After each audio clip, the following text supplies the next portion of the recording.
худалдааны төвийн бизнесийн одоо гол давуу ашигтай талыг яаж харсан бэ? Тэгээд 1990 он хүртэл энэ Улаанбаатар хотын гүйцэх захиргааны харьяанд энэ Дэнжимгийн зах гэдэг харьяанд байсан 90 он хүртэл.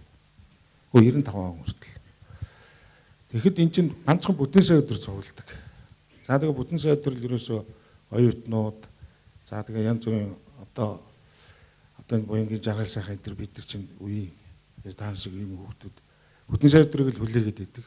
7 хоног сургууль хичээлдээ явчаад 7 хоног өнгөрж өгнө гэж байдаг.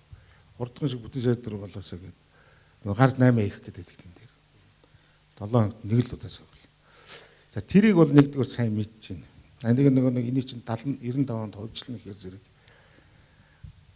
одоо нөгөө захын үйл ажиллагаа тэн дээр одоо ашиг тим хийвэл ийм ашигтай ингэж ажиллавал ийм ашиг олж болох юм гэдгийг дээр үед харсан юм шүү дээ. Тэнд өглөө очиж 8-ыг л орой 4 хүртэл 8 яаж байгаа л өдөртгээл нэг бүтэн сая өдөр болох чинь 250 ашиг хийгээл буугаад ирдэг юм л байж л дээ.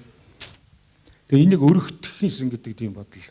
Тэгэл нөгөө шахацлдал энэ Улаанбаатар хотын энэ автомашины төвжирэл хамгийн их анх үүссэн газар бол энэ Дэнжим юм. Тэр наадлан явж байгаа төв замаас тэгээд дээшээ ганцхан урсгалтай. Тэгээд төгжирдэг эндээс л эхэлсэн. Тэгээд наашаа төгжирж явсараад ингээ уулзсан хүртлээ. Тэгээд энийг том болгож өшөө их орлоготой болгох гэсэн гэдэг тийм бодол бол төрсэн байна л да. Тэгэл тэр 95 онд Улаанбаатарын мэдээж энэ тэр Дэнжимгийн захыг ховжлно гэсэн тийм зар гарсан байхгүй. Тэгэл тэр ховжилд ороод аваад ашиг олж болох юм байна гэдгийг тэгтээ мэдж байгаа юм. Тэгээ энд ингэж томруулж байгаа байхгүй.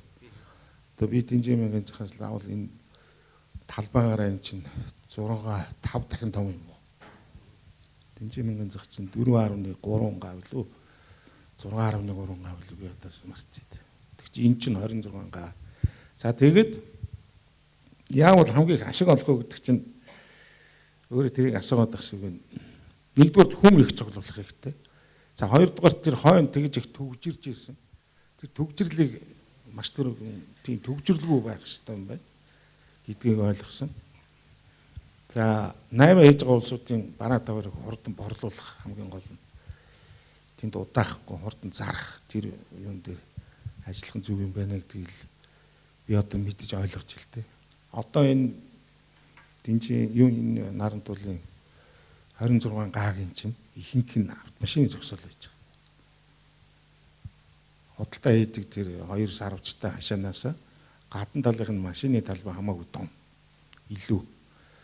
Яагаад гэвэл тэр хурдан машин орж гарах зорилттой, олон машин цуглуулах зорилттой. Нэг. Хоёрдугаар би одоо лав энэ 95 оноос хойш Дэнжимгийн 1000 зах дээр авч ирсэн төрөөс нь яг тэр чигээр хэвээрээ энд үргэлжлүүлээд явж ирсэн. Явж байгаа.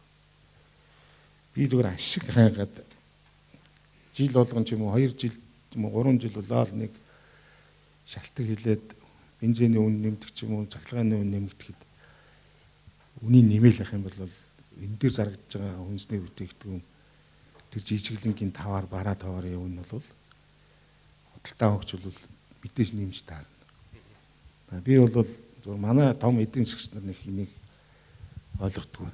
Миний хувьд бол би ямарч байсан энэ зах зээлийн энэ хүнд нөхцөлд Монголын ард түмнийг би ямарч байсан түрээсээр би бол дарамтлж юмны үнийг бол өсгөөгүй. Тогтмол барьж байсан гэдэгтээ бол итгэлтэй байна.